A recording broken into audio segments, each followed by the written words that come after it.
Halo, perkenalkan nama saya Setiawan dari Bimbingan Konseling Universitas Pancasakti Tegal. Di sini saya sebelumnya akan menjelaskan bagaimana sih kita memberikan pertolongan atau support bagi lingkungan sekitar kita ketika ada yang terkena atau terdampak COVID-19. Nah, sebelum memberikan bantuan atau pertolongan kepada orang lain, kita perlu belajar sedikit tentang konsep concentric circles of responsibility. Konsep ini membantu kita memahami tidak hanya tentang tanggung jawab terhadap diri kita sendiri, tapi juga kepada orang lain, mulai dari yang terdekat sampai yang lebih luas. Hal ini dilambangkan dengan sebuah lingkaran besar yang terdiri dari lingkaran-lingkaran kecil di dalamnya. Lingkaran paling kecil adalah lingkup personal, yakni diri kita sendiri dan keluarga. Semakin keluar, semakin besar lingkupnya, seperti tetangga, teman, sampai pada akhirnya masyarakat secara umum. Nah, dengan kata lain, konsep ini mengajarkan kita untuk memberikan bantuan dari lingkup terkecil sebelum kemudian bergerak ke lingkup yang lebih besar. Ambil contohnya gini, saat kita berpergian dengan naik pesawat, pasti kita akan mendengar pesan-pesan keselamatan dari pramugari. Salah satu instruksi yang diberikan adalah petunjuk ketika ada penurunan tekanan kabin. Saat situasi mendesak atau darurat seperti itu, siapa yang harus kamu bantu pertama kali? Tentunya diri kita sendiri, dan baru setelah itu kita membantu orang lain. Nah, contoh yang sama bisa kamu aplikasikan dalam situasi seperti sekarang. Sebelum membantu teman atau tetangga, pastikan kebutuhan diri kita sudah terpenuhi. Jika sudah, baru kita bisa memikirkan apa saja yang bisa kita berikan atau lakukan untuk meringankan kesulitan yang dialami orang-orang di sekitar kita. Nah, langkah yang pertama, awali dengan bertanya. Ketika kamu tahu ada tetangga yang terdampak COVID-19, memberikan bantuan menjadi perbuatan yang mulia. Tapi tentunya kamu harus tahu terlebih dahulu apa yang sebenarnya dibutuhkan oleh mereka.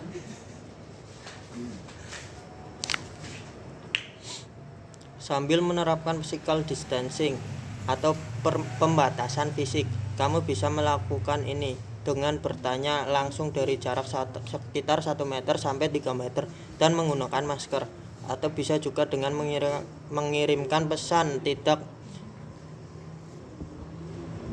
melalui WhatsApp. Jika memiliki smartphone, kamu bisa menulis surat pendek dan menyisipkan ke dalam pagar. Nah, setelah itu baru kamu bisa menawarkan bantuan sesuai yang dibutuhkan, misalnya dengan membantu belanja online jika tetangga yang ingin kamu bantu sedikit kesulitan dengan teknologi. Dan langkah yang kedua, membuka donasi.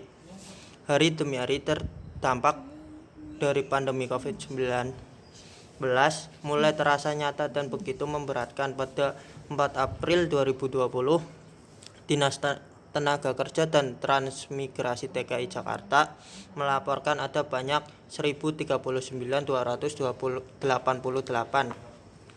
pekerja yang terkena pemutusan hubungan kerja atau PHK selama wabah virus corona. Belum lagi nasib pedagang yang kehilangan pendapatan lantaran sepinya pembeli. Kalau kamu mengetahui ada tetangga yang kesulitan memenuhi kebutuhan sehari-hari, maka kita bisa melakukan penggalangan dana atau membuka donasi seperti yang dilakukan warga dari 4 RW di Kelurahan Kelapa Gading Barat, Kelapa Gading, Jakarta Utara, Bekasi.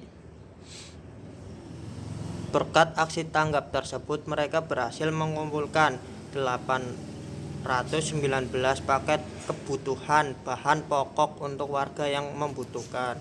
Dan yang ketiga, saling menjaga. Tidak semua pasien yang terjangkit COVID-19 menjalani perawatan di rumah sakit. Untuk kondisi-kondisi tertentu, pasien positif bisa menjalani isolasi mandiri di rumah. Jadi smart citizen Ketika kamu mengetahui ada tetangga yang berstatus pasien dalam pengawasan atau PDP dan terkonfirmasi positif, maka yang dibutuhkan kedisiplinan tinggi dari warga sekitar agar penularan virus tidak menyebar.